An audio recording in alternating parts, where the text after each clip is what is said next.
everyone, and welcome to this week's edition of the Collection Comic of the Week.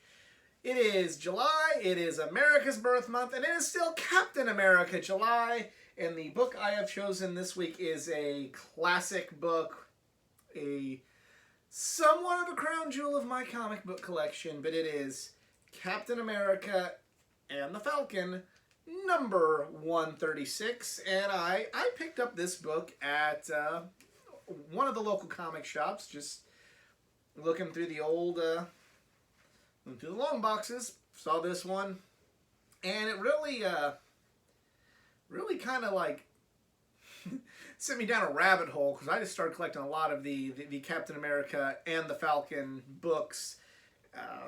They end up, these are a few, these are some earlier ones, and I picked up a couple of those, but then like I just kept going through the long box, and there was just like a run of Captain America and Falcon comics, and I just started pick, and always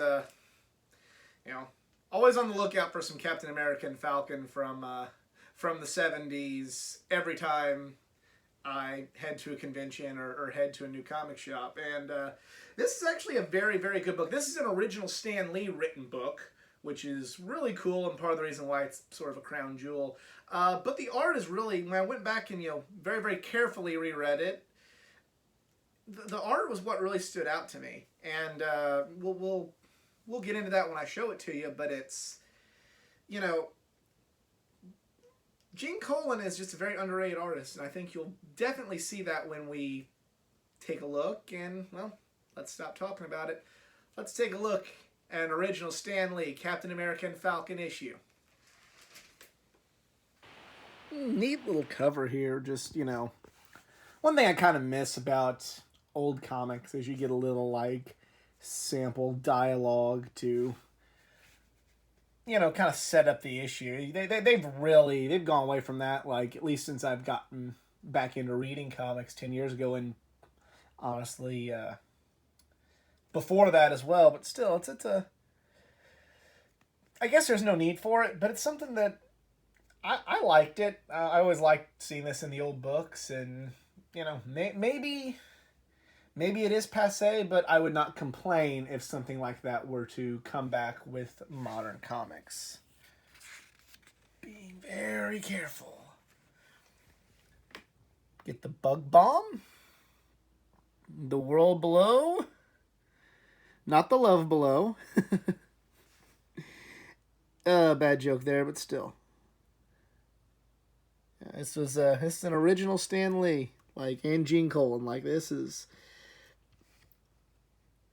about as legendary as they come, except for Lee and Kirby or Lee and Ditko.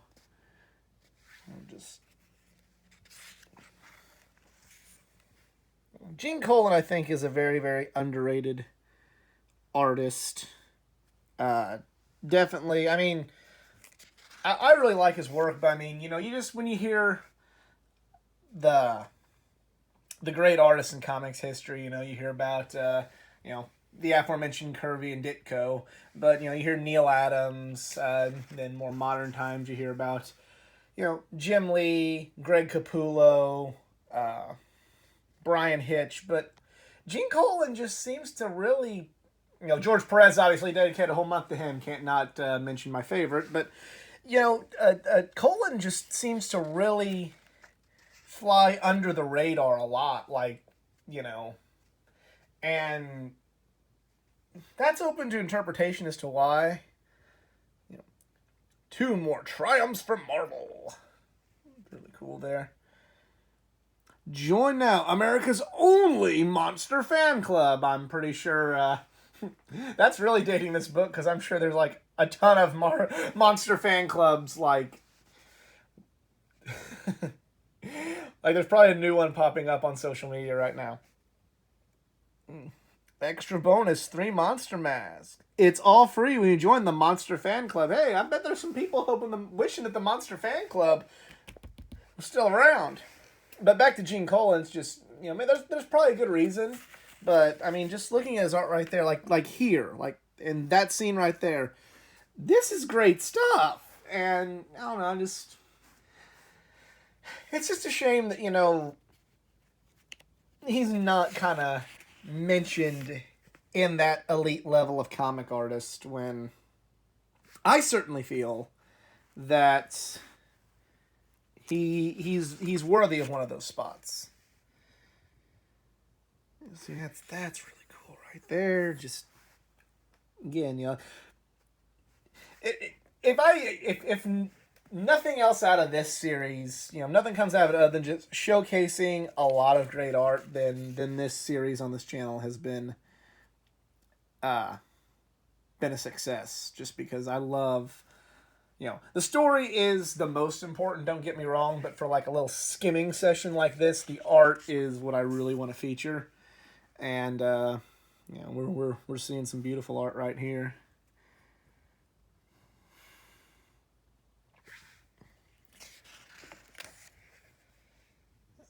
Too skinny? Nope. Unfortunately, I'm not too skinny.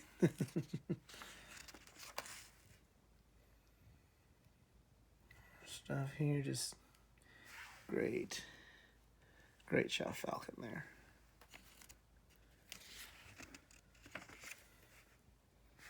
Got some ads. Don't miss ads completely like that.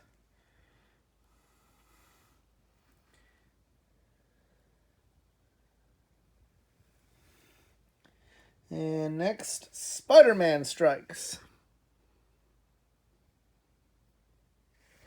And Stan with some great words we should all live by to end this issue. Maybe it finally proved love is stronger than hate. And, that is the timeless message of all of Stan Lee's writing. Just right there. If you can encompass it, it's right there. Love is stronger than hate. And, yeah, got the Marvel bulletins and learn to draft. But let's wrap with Cap.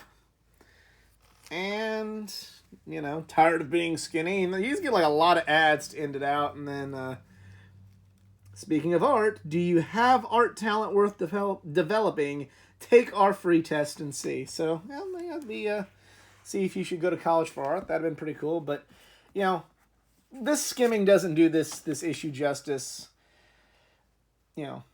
Stan's, while the dialogue may be of the time, Stan's writing is great, art is great, and that's Captain America and Falcon number 136.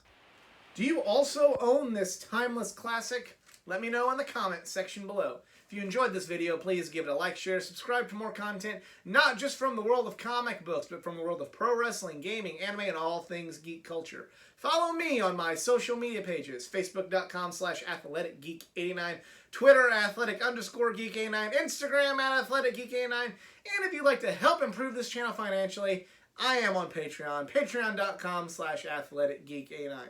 Other than that, I'm out. Y'all be cool. Later.